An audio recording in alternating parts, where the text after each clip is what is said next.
Yan, tatay na tayo. Tanggalin na natin yung charger.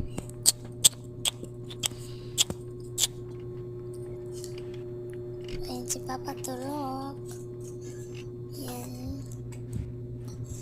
Hinanap ko yung tutay. Yan, magchichinelas na tayo. Yung naibaliktad yan. Binaliktad na natin.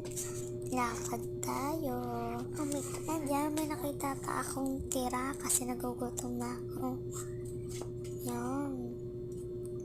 Kinuha ko lang siya. Yan, madami yung kinuha ko kahit hunti lang yan. Itlog yan guys. Yan. Itlog. Yan, itlog. Let's try. Isang 4 bite. Masarap. Sarap naman. Yan. Tignan natin kung anong laman.